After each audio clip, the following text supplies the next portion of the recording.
Hello, friends. My name is Svava Brooks. If you are here watching this replay, thank you so much for stopping by. I really appreciate it. Like I said, my name is Svava Brooks. I am a trauma recovery coach. And what you are watching, if you're watching the replay, a live stream on Periscope and YouTube where I'm working with my readers, fellow survivor thrivers, on the healing journey after trauma, abuse, or neglect.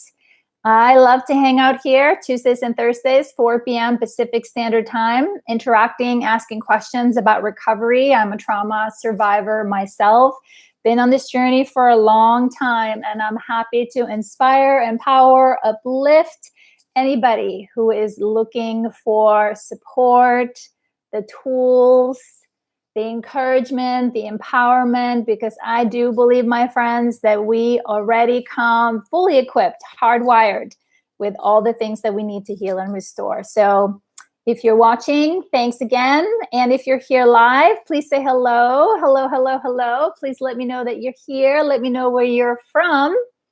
And also just a quick tidbit, if you'd like to join the conversation anytime, we are working our way through my book, Releasing Your Authentic Self, one day, one page at a time. Thank you. But also you can join the conversation anytime. I will post the topic of the day and then invite us to talk or have some questions that I will put out there. Hey, Georgia. Hey, Michigan. Hey, friends. And also for you guys on Periscope, I'm keeping an eye on the chat over here on YouTube and over here. I'll do my best to navigate this. Bear with me if I miss a question or two, but you can also find the link to my YouTube channel in my Periscope profile today. And I already over here on YouTube see, hey, Wanda. Hey, Sue. Hey, Rachel, how are you guys? Good to see you. Already saw some new friends over here. And I have to say, if you guys were here with me on Tuesday, right, towards the end of the scope, Periscope decided to feature my broadcast. And there's nothing like having a conversation, right? We were having a deep conversation. And here, all of a sudden, I'm seeing flood of new people coming in, and all in, I think there's been like 11,000 people that have watched and listened and followed. So I was really excited and happy and so grateful for Periscope to help me get the word out, right? Because we do have a beautiful community here of survivors that are healing and supporting one another. So yeah, I was super excited, but it was a little startling. And then, of course, typical, my battery started dying and I was scrambling, trying to make sure my battery on my device didn't fall apart. So anyways, so I got my laptop, I got my phone. So technology, I think we're good to go. Everything is fully charged today. So but how are we doing? What's new and good? What's new and good? We try to avoid politics. We try to avoid, hard topics. We stay true to our topic and basically here talking about the matters of the heart, I say. I think the healing journey, it really is. We're here to learn to reconnect with ourselves, our bodies, our minds, and our spirits, and truly learning how to love ourselves. Because when we fully love and accept ourselves, guess what? All of a sudden, everybody else looks just like you. No, I am not a licensed therapist. I am a trauma coach, trauma recovery coach, and I'm a handful of things. TRE practitioner, I'm a parenting educator. I've run support groups since 2013. And I'm a certified prevention educator. So I had some people ask on Periscope. So but what I bring here is my heart. What you see is what you get. So I try to be as authentic as I can. No worries. No worries. A few of us here in the tribe now, we chuckle sometimes when people come in and they are a little suspicious about all this free love that we're sharing, the free encouragement and support. But but I welcome all. We welcome you all. So let's see. Sue says, yeah, loved seeing new people. Yes. Hey, Rob. Hey, friend. And on my way, yes, I have had a huge goal, huge vision for a long time.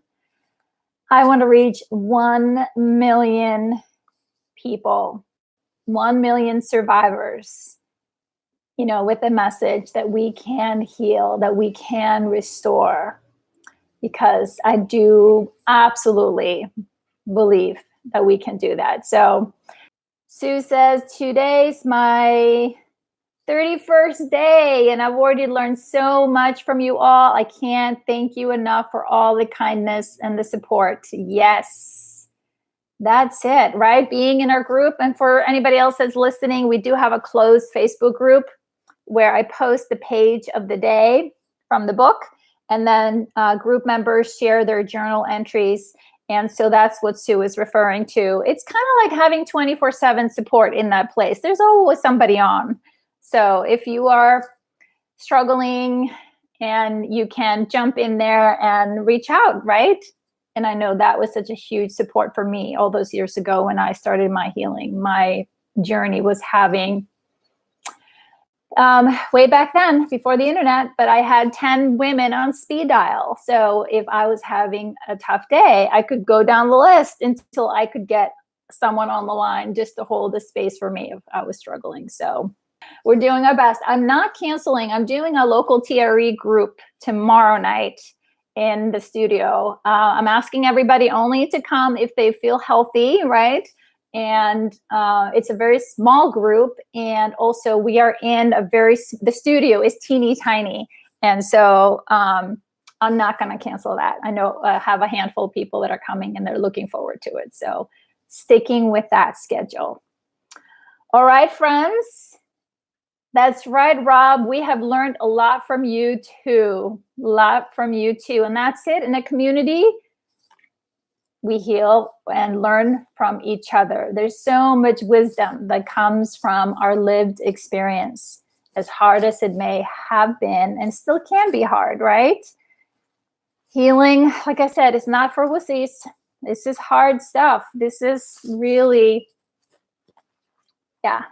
not fun or pretty at times, but we can do it. We can find our way through it. I believe that. And we are. And we are doing that right here, right now in this space together. So, all right, friends, I'm going to set up our topic for today. Today, we're on day 65. Hey, friends, welcome. So, day 65, when I look back, when I continued to struggle in certain areas of my life, I began to see how they were connected. The cause was a core wound, a negative feeling from a long ago that had wedged itself deep into my subconscious. I kept working at it until one day, hey friend, one day I remembered that I had spent the first 7 months of my life in foster care. That was it. The crippling fear that I felt as an infant in foster care had created a core wound that was still very active in my subconscious. So let me just say, obviously, I did not have memories like in my mind's eye about what was happened to me, but it made sense that this deep, deep fear of being abandoned, once I really started, kind of going back there, kind of as I healed one layer at a time, it's like the layers in the onion, understanding more and more, where my unhealthy coping strategies were coming from, and those thoughts and beliefs and those the hurt the biggest hurt underneath it all was that I wasn't good enough, that I wasn't lovable. And I had worked on it and worked on it and worked on it. And then one day I tapped into that realization. I knew that the story, right? My mom had told me the story that she was forced, she was a young mom, and she was forced to kind of give us away. She wasn't allowed to bring me home right after my birth. And so I was in an institution for the first 7 months of my life. And so I didn't connect the two until one day I was like, oh my gosh. And what do we know now about attachment, secure attachment, and all that? That bonding to your caregiver is so crucial in the first stages, months of your life. So once I recognized that, right, I had to kind of like take a deep breath, hold on to something, right? Or like really let it sink in, right? It made sense that, because of that, that was obviously a very deep fear of mine. But then I continued to attract emotionally unavailable people that would kind of abandon me or let me down or not show up for me, right? So the two questions that we're asking today: in what ways have you continued to create relationships with people who emotionally abandon you, right? It's not like we go into these relationships expecting it or wanting that. But I believe that if that's our core, our experience, that is very linked to in our brain to some severe pain, right? That tends to be our where our belief stems from, and that is hardwired right into our nervous system, and then that's what we expect from people. So the question was, in what ways have you continued to create relationships with people who emotionally abandoned you if you were abused or neglected as a child, or didn't get your needs met, right? The good thing is the world is changing. How we are raising children has changed, but we are starting to recognize more and more, right, how important it is for children to have a safe, grounded adult present in the early stages of life. And for so many of us, I know we didn't have that. We didn't have that. And that wasn't just because they're bad people. They're not bad people. Someone's asking me to hold up the book. Many of our parents did the best they could. And many of our parents, yes, did they best they could, are also, right, this is a generational issue. It didn't start with you. It didn't start with them. But now, as we are healing, we can understand, thank you for asking, how we can heal ourselves, right? I can now heal that wound. And we're going to talk a little bit about that, how we do that. And so that leads me to the second question: in what ways have you emotionally abandoned your inner child? That's right, my friend. When you know better, you do better. Absolutely. No need to blame. Absolutely. Because when we blame, it just feeds that cycle, right? When we blame there, or because the fact is, if we're blaming that way, we're probably times 2 or 3 blaming this way. And when we blame, then we are actually self-abandoning ourselves, our judgments. So absolutely. Self-compassion, practice a lot of self-compassion on this journey, right? Once we know better, oh my goodness, there was so much I didn't know. But now that I do know, yeah, it gets hard at times. And that's why it's good to have a community and people that you can talk through this. It's like, no, I'm not broken. I'm not stupid. I'm not crazy. I'm a textbook example of an adult who was abused and neglected and abandoned, right, as a child. And none of that was my fault. So that story in my head that there was something inherently wrong with me, that I was inherently bad, is simply not true. But I've had to rewrite over and over and over again, push up against that. Really work hard at righting the wrong, meaning like my beliefs about myself as a result of that. So let's see, I'm navigating a couple windows here. So gonna see your comments. Elizabeth, is she back? Hey, Elizabeth, don't see you right this minute. Yes, Rachel says here, insecure attachment is the root of my wounds, and abandonment is a huge wound of mine. So I can relate to what you're saying. Yes, Rachel, I hear you, friend. You are not alone, my friend. You are not alone. And I just want to remind anybody, if you're here and you're feeling your heart, this is bringing up some feelings for you. Please be gentle with yourself.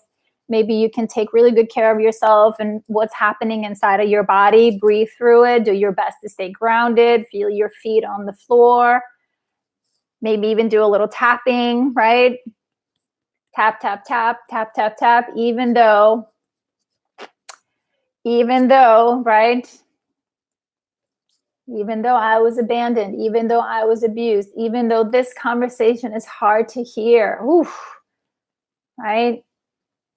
Honor and acknowledge what's happening right here, right now, even though that's hard to listen to, because this really reminds me of maybe some of my own struggle.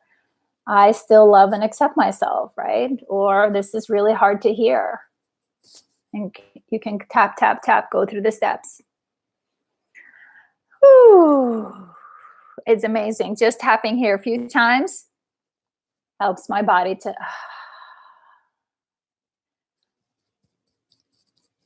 Just going to go through this here one time for anybody that is looking for some support. If you're feeling some anxiety around hearing this conversation, if it reminds you of your challenges, your feelings, your childhood, please be gentle with yourself. And my other favorite tool here is we cross our midline, we place our hands on your chest, our butterfly hugs, and you can tap, tap, tap. One at a time. And just keep doing this.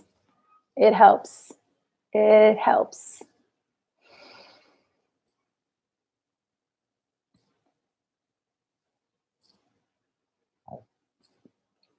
Thanks, guys.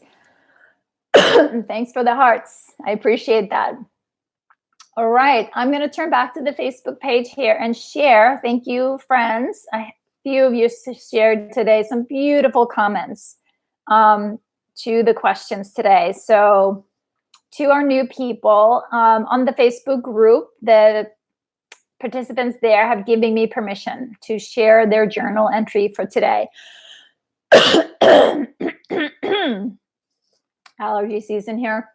And because we know when we write, getting it out is healing for us. And when we write, we know that there are other people that could be helped from reading our sharing. And sometimes by doing so, we give other permission to share theirs as well. So Donna shared with us, the response to this question took more time. And so basically she's answering the two questions. In what ways have you continued to create relationship with people who emotionally abandon you? And in what ways have you emotionally abandoned your inner child? So Donna says, the response to this question took more time. Over the last 10 years, I've not created a lot of new relationships. In fact, I've done the opposite. As the trauma fallout increased, so too has my isolation. However, when scanning the wider course of my life, I've noticed a pattern of relationships. The people I was drawn to were intellectually smart people. However, emotionally, relationships.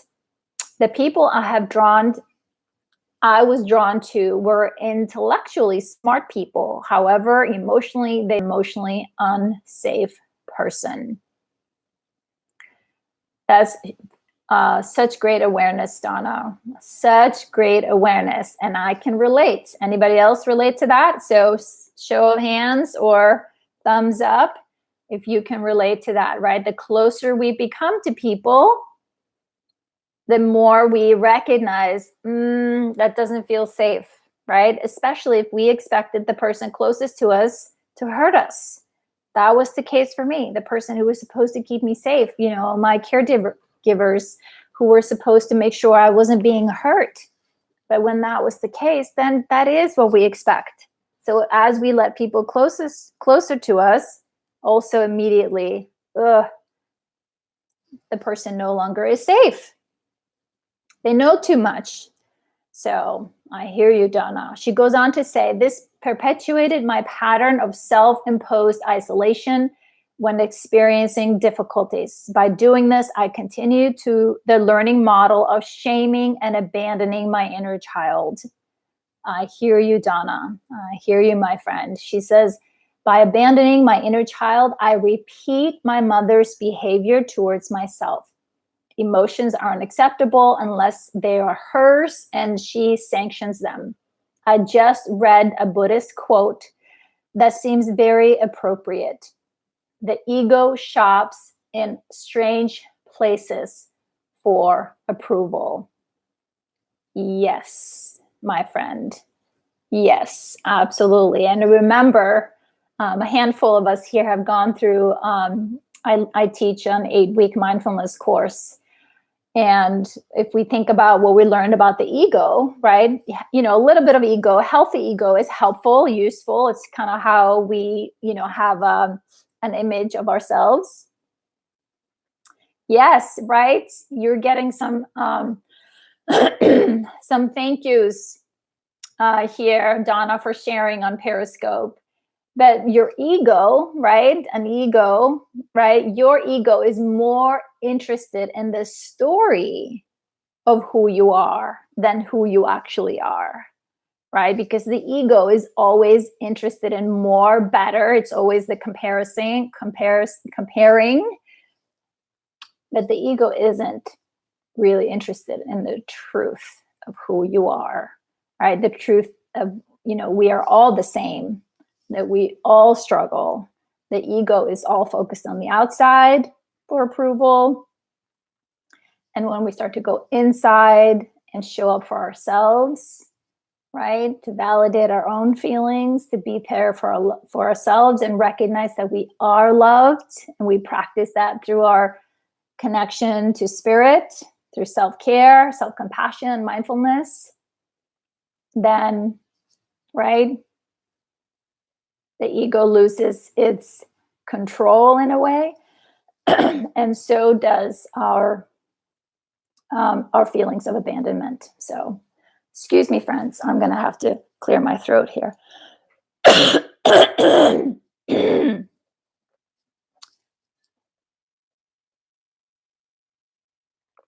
So, I also want to celebrate you, Donna, for your awareness. Our awareness, when we finally, right, can see our caregivers in the true light, right? When we can see the truth about what happened. Yes, I'm looking here. Lots of hands up and agreed, right? You are not alone, Donna. You are not alone. But it's hard once we recognize the stories that we made up about our parents and who we are to survive our environment, our toxic environment sometimes. But then once we realize that so much of our conditioning has just come from, right, accommodating, being codependent, survival strategy because of our unhealthy, unhelpful, toxic home environment. It's a bit brutal, I know. And again, why it's important to have a community, why it's important we create our own families for a little while, because it's hard once we really kind of let that sink in. Hey, friend, welcome. So I appreciate your clarity, Donna. So much wisdom.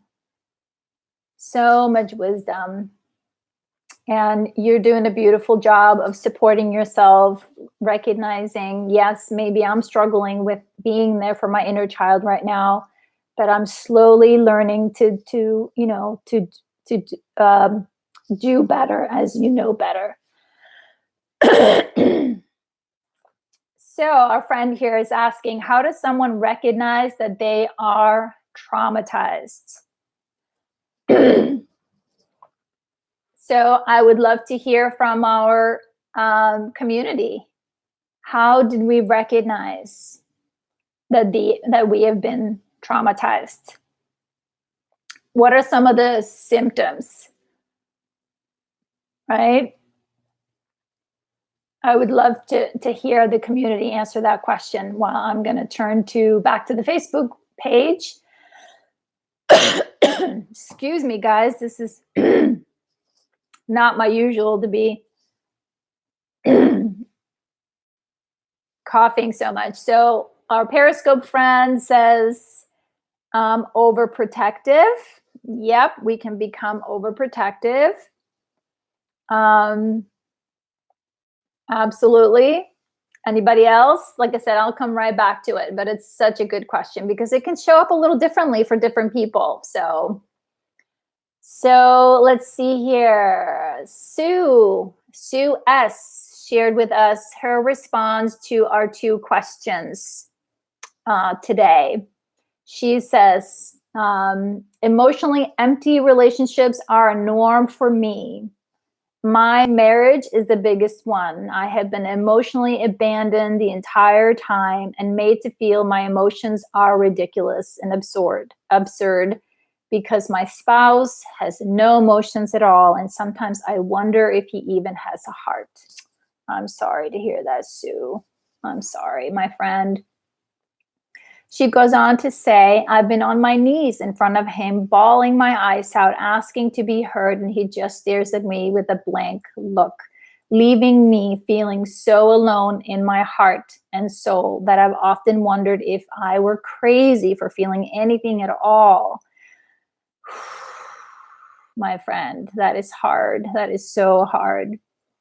Other relationships involve people who only value emotions when they were their own and when they need validation and support, right? That's a red flag in any relationship or any connection, friendship that we have. If it's one-way street only, it's a red flag, right?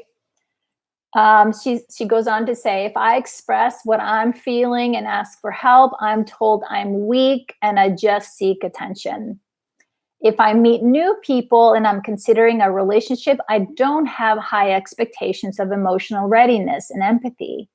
I just keep my emotions at bay and pretend everything is fine, no matter how I'm truly feeling. Who can relate, right? This was a good strategy for me too, for a long time, right? This is how I operated in the world. Expected the worst from most people, but kept my emotional distance. I played Little Miss Perfect, right? I was able to put on a nice front. I've been doing that since I was a little child, right? So continued that into my adulthood while struggling with crippling depression, anxiety, PTSD, all of that, right? So it wasn't until I started healing that I recognized this strategy was not working. It was way too costing me, my health and my energy. Let's see. She goes on to say, I don't want people to think I'm just another sob story. So I have built an emotional wall around me to present a strong person they can rely on for whatever they need. Anybody else relate? You're not alone, Sue. You're not alone. I believe I did this because once I escaped one trauma, I was thrust into yet another one, leaving me no change or even catching my breath and dealing with my hell of a childhood. This enhanced my negative belief system in myself. And so I ignored my inner child and just buried her deeper so I couldn't hear her screams. That's hard, my friend. So glad you're here and sharing. She goes on to say here, I found myself living in constant crisis and was at war with myself.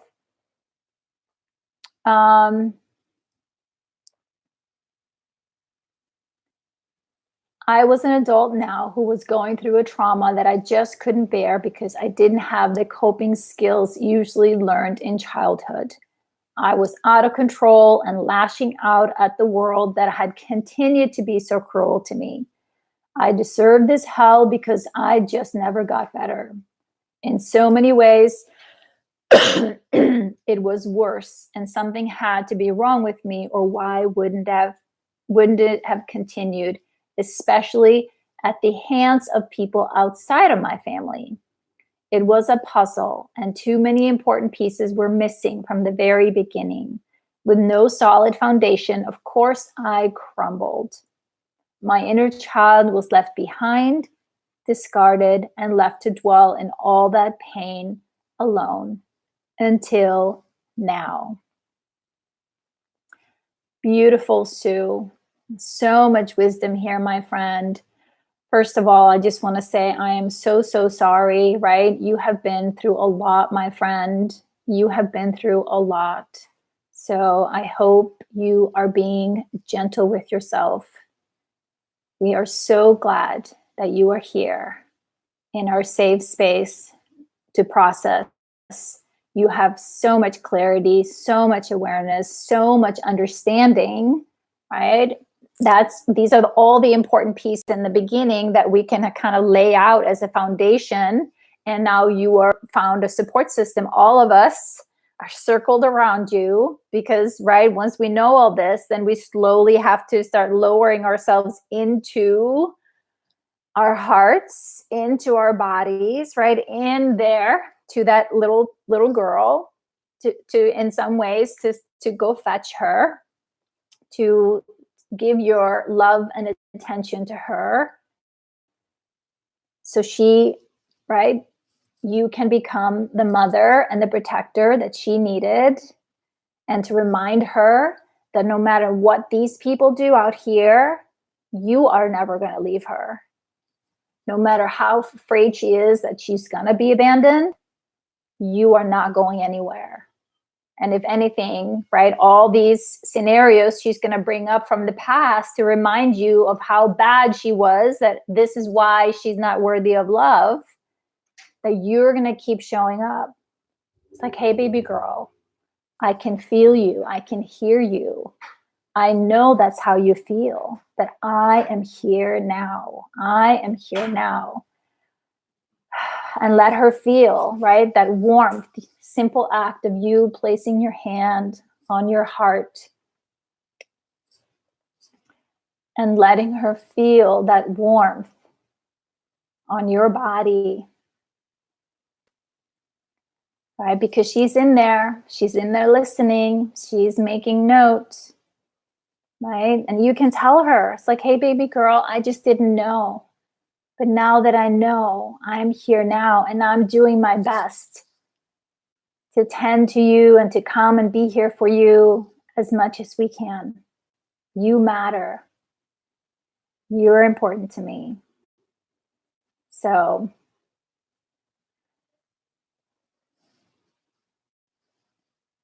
thank you so much, Sue. That was beautiful. Yes, that's right. Thank you so much. Saying the words out loud so our ears can hear. It takes all the power from the pain you're feeling. Exactly. Exactly. Because that disconnect, right? Not saying it out loud. And I even resisted my Periscope friend here. Sorry, I'm having trouble seeing your names. But it was even just writing it down, like really like speaking the truth. I that was really scary for a long time. But once I was able to write it out and even say those things, and like I didn't, right? I didn't die from it, but it was actually like, that was the truth. I needed someone to hear the truth, to acknowledge the truth of what happened. And slowly we recognize that doing so helps. It's the healing.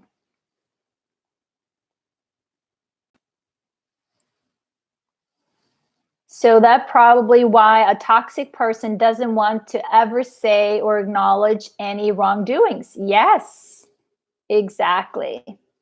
Exactly. Absolutely. A toxic person will deny that. Absolutely. And unfortunately, for so many of us that are hurt as children, right? And we see all these things happening around us. No one is speaking. No, like that's why the only solution is, the adults are always right, right? No one's going to believe me. This must be my fault, or this must be something I'm doing. I must be the one making this up, or maybe I'm just making this up. But the more we can talk about it and get it out, then we can hear, Sue, your story is my story, right? And you can hear from, right, Rachel saying, Sue, I can so relate. It sounds like we have similar struggles. I'm so sorry what you've gone through. It's very confusing and painful to deal with. The more we can get it out, the more we recognize we're not alone, right? Yes, limit exposure to toxic people. Yep, exactly. But we don't recognize for a while that, a toxic people, it's like they're also living inside of us. So it takes time to sort through the kind of the messy middle, so, as we call it over here. It's like, what's mine, what's theirs, separate the behavior from the person, meaning our behavior from the truth of we are inherently good. But most of us, in our struggle to heal, did all kinds of unhelpful things that we're not proud of. But that's not inherently, doesn't make me bad. Right now, I can accept all of that, and I have forgiven all of that, and made amends where I could. So, yes, thank you, Denise. Hey, friend, validating Sue here. That was very brave. Yes. Let's see. What if the toxic person becomes physically confrontational and makes it seem plainly? That is scary. Do your best to stay safe and, get out of there, I would say, and, find a way to be around other people to stay safe. Absolutely. Toxic people, they will try to, intimidate, overpower us. Yes. So be safe, my friend. Take really good care. So, guys, did we give our new friend some comments, some suggestions?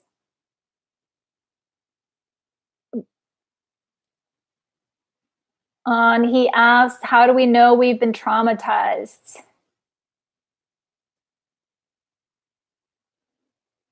Rachel says anxiety, depression, addiction, fearful, isolating, self-loathing, self-esteem, pain, anxiety, fear, behavior patterns, right? Yep. We may feel like our life is in a cycle. We're like stuck in the same perpetual habits, because we really are. Like, I believe, when we are traumatized, our nervous system really gets hardwired in a state of being because it's trying to figure out what happened. And then with that chronic toxic trauma, tension, and pain in our body, it feeds that information up to your mind based on the past. Something is wrong, something was wrong. And your mind is scrambling to figure out what is wrong. And without any other helpful information, right, support or healing, then we end up just recycling the past. Well, you did this, you're bad, you're not good enough, you can't, whatever, right? And so then we end up acting out kind of cyclically some of those things that we learned growing up. And sometimes those coping strategies were helpful as children, but then they start to get in the way of us when we become adults. So, yes, so many veterans out there. Mental health is a concern as well with some of those people. Yes, absolutely. Absolutely. The good news is that we are learning so much about the brain and the body and how we can heal. And yes, and the hardest part is getting enough help to all those people that need it. So as soon as possible, because PTSD just tends to get worse before it gets better without help. So Sue, I totally understand how and why you feel that way. For years, I ignored, but I am ready now. It's still hard, but doable. You are not alone. So glad to hear you guys are totally hearing each other, feeling like you don't belong, like there's something wrong with you. Yes. Thank you, Sue. Yes. I remember the trauma. I just didn't attach my behavior to trauma until later years. Absolutely, Wanda. Same here. Absolutely. Same here. So, yes, beautiful. So I'm going to go back here to our Facebook group, and the next person who gave me permission to share their comments. Yes, I agree. There is that generational thing in there as well, my friend. Absolutely. Wanda shared with us today. She says, after thinking for the last 5 hours about this question, I realized it's been at least 6 years since I seek out relationship that I knew the person was incapable of provided emotionally to me. However, my fear of abandonment is still an inner battle that I have when someone shows me unconditional friendship. When I hear the words, I accept all of you and I'm not walking away from you, when I'm told I matter or actually believe the person, it terrifies me. But the more I show up in all my perfect imperfections and they are still there, it gets easier to accept my new truth. I simply ignored my inner parts. I didn't acknowledge that they existed. But that was then. Today, I'm learning to sit with the many parts that experienced all the trauma. When those parts show up that feel too big for me, I try to remember that I have support system in place that will sit and or hold a space for me and with me. That's beautiful, Wanda. Beautiful, beautiful, beautiful. Thank you so much for sharing. Totally get it. And that really is our ultimate task here, right? Is that to recognize in truth, my friends, right? Like I just shared here earlier, it's like we cannot be abandoned. Yes, adults can leave us, can let us down or walk away or not be in relationships with us anymore. But ultimately, right? Because we can't control other people, what they're going to do. But ultimately, when we connect with our hearts, the truth of who we are, and we start to show up for that part of us who fears the abandonment, right? Then we can heal that worry,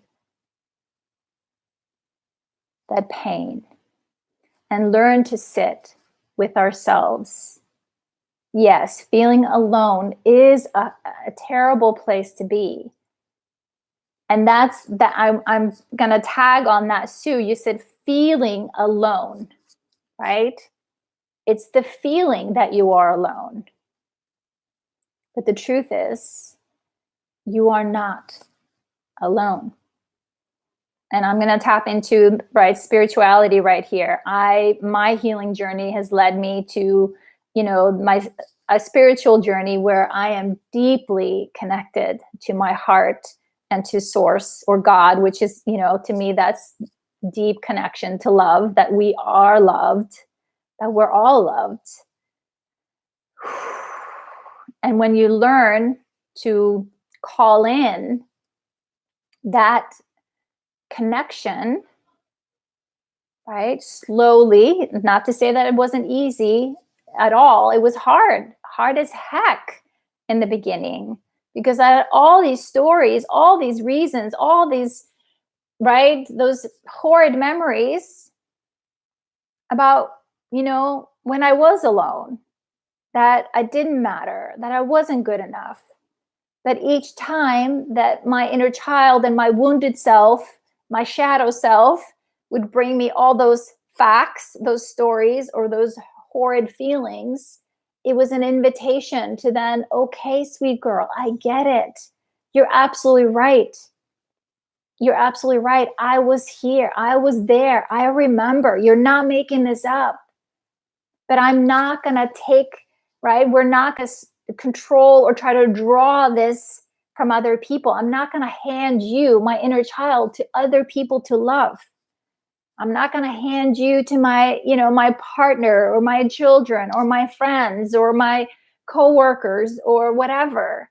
Can you accept her? Can you make her feel loved? Can you make her feel whole and complete? We are the only ones who can do that. And the way to do it is to sit with ourselves when we are in pain, the feelings, right? The hard feelings. And yes, sometimes we need a speed dial. This feeling is just so big. It's going to take every ounce of my energy. It's going to take everything that I have. I need a lifeline. I need someone to hold the space for me while I just surrender to this grief. It is so big. It's going to just swallow me whole. I've had those moments, and just having a breathing soul on the other end, just listening. I'm here. I'm here. I'm here. I got you. This is hard. You're going to be okay. This is you honoring the truth about what happened to you. This is you showing your little girl, that wounded part of you, or that little boy, I am not turning away from you, sweet one. No, I'm not going to repress, distract, or avoid, or hand you to somebody else to love. I am going to stay here with you, even if it's just for a micro moment at a time. When it's only a micro, one breath at a time, sometimes we drop in and we come out. We drop in and we come out. Absolutely, Sue. She says, when you think you're the only one who feels a certain way, it makes the world such a dark and scary place. Yes. It's a dark and scary place to our little kids, right? But when we can show up as the adult that we needed, of course, baby girl, this is scary. Of course, sweet boy, this is hard. But I got you. I'm here now. And look, I have 10 people right here, right now, that are here for us. I'm not alone. You're not alone. Wanda says, thank you. It's the work I've done with you that I've reached this part of my journey. Remember last year, this time, I was in that icky, murky middle. Yes, my friend. Yes, my friend. I do remember. It is hard. It's not easy. I get it. I totally get it, Wanda. You're doing a beautiful job. You're doing a beautiful job. Thank you so much for sharing that. Rob's, let's see, did I see yours?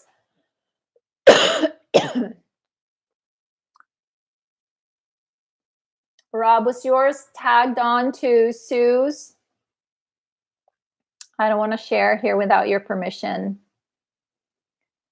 Thank you. Sue here is saying, thank everyone in the group for sharing a light into my darkness and giving me hope for a better life. Of course. Thank you for your courage. Thank you for risking being seen. Thank you for trusting us. It is a privilege. It is a privilege, my friends. Right? So thank you, thank you, thank you. And it's through those invitations and those connections where we have built a close-knit community, right? Because where there is pain, there is an opportunity to connect on a deeper level as we sit together, heart to heart, shoulder to shoulder. We can't take it away or change the past for anyone, but we can make it easier just by being here. It's like, I hear you, I see you, I feel you. You're not alone. You're not alone. All right, here, Rob shared with us. He says, I can empathize like others because that is what my dad's like too. I had to overcome my learned behavior and fan that tiny spark of empathy, which my upbringing had nearly extinguished. I made it roaring flame again, and it saved me from being like my family and sets me apart from my family. If I didn't have a traumatic experiences to shake me awake when it did, I might have been too late and ended up just like them.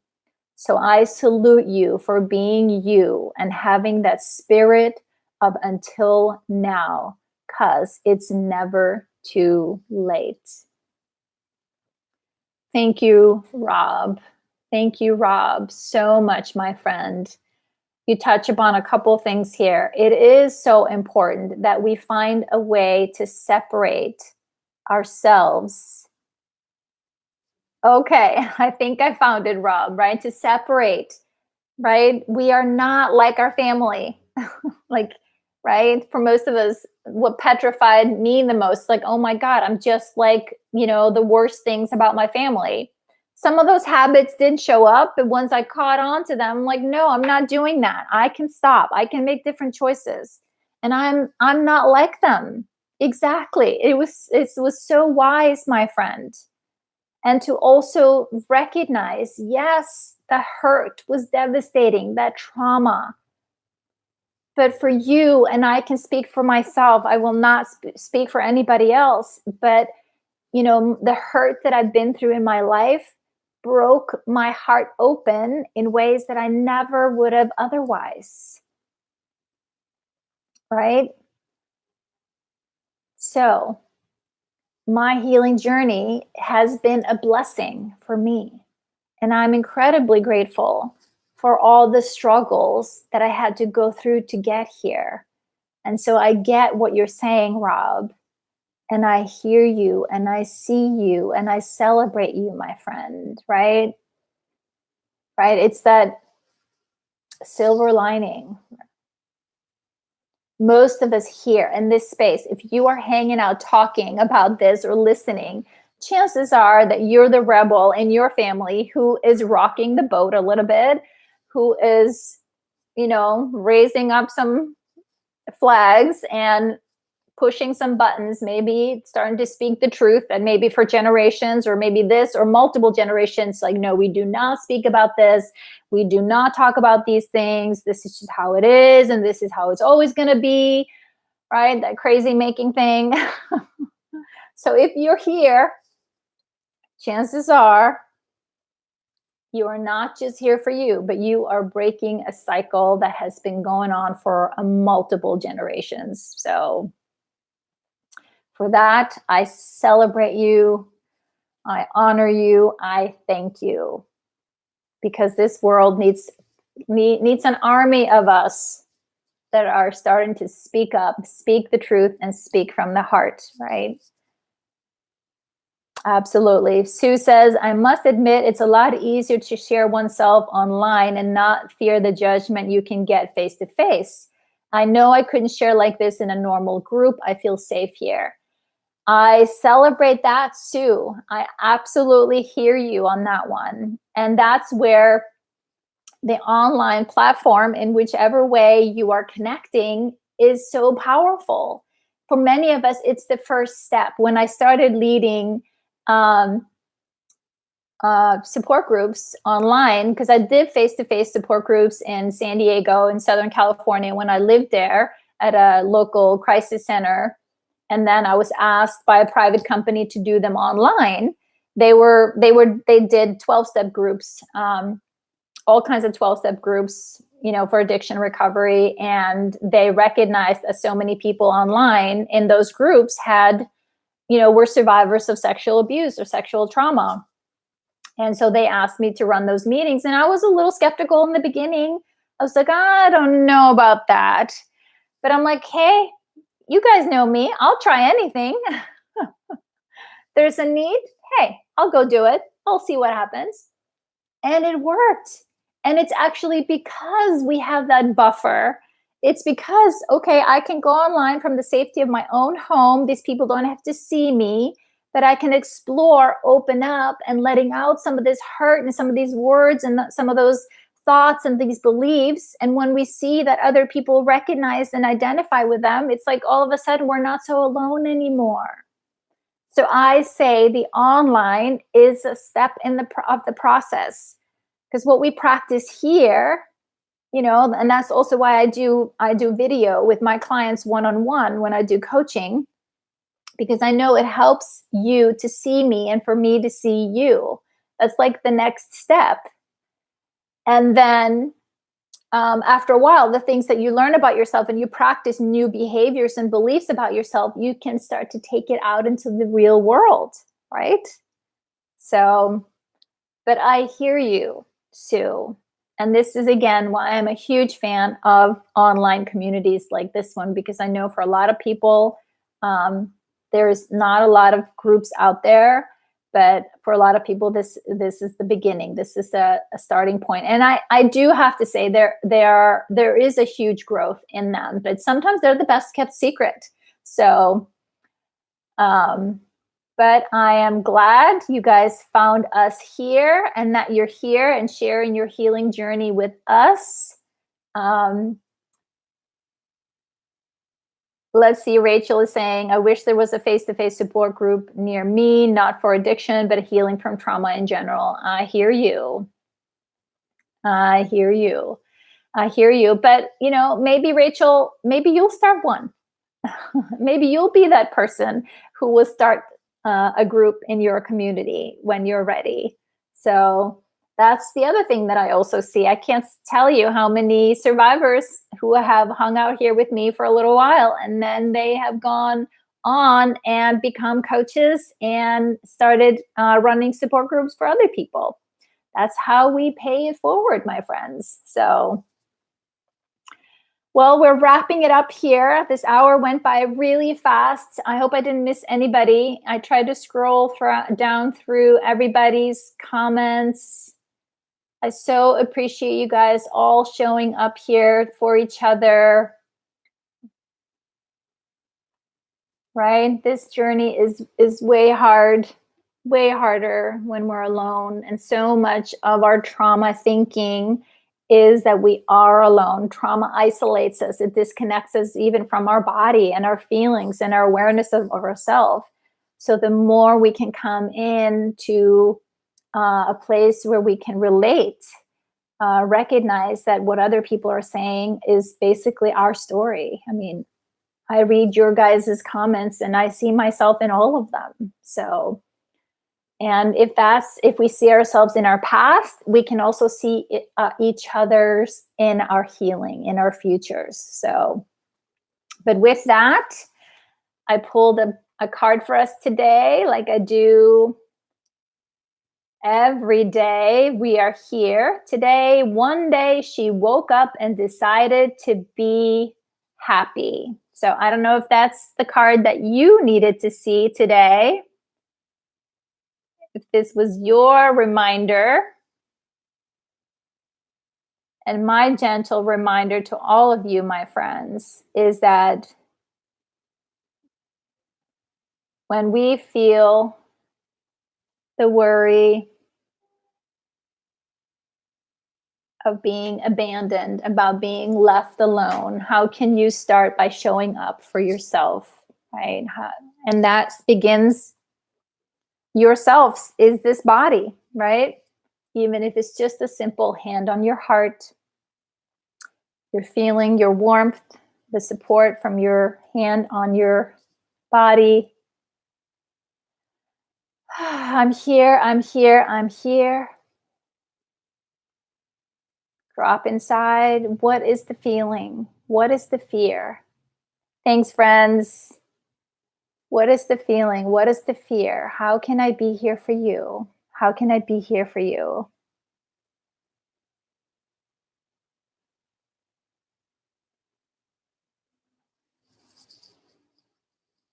Hey, friend. I'm so sorry. I'm so glad that you're here. I'm not a channel, my friend. I am not a channel, but I'm so sorry. So sorry for your loss. That is hard, very hard. Right? Grief is one of those the hardest feeling, right? Like what they say about grief. Grief is love with no place to go. So be gentle with yourself. Give yourself, your body some warmth. Hang on to those memories, right? And remind yourself, this is a hard feeling. Even just telling yourself, this is a hard feeling. This is a hard moment. And find people that are willing to support you and just sit with you.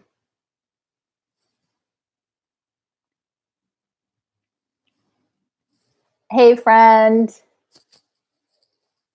I appreciate you being here. I'm not going to speak to that, but thank you. I'm so glad that you're here. So glad that you're here. We're just wrapping up our hour. I've been on here for an hour now. I come on Tuesdays and Thursdays at 4 p.m. Pacific Standard Time.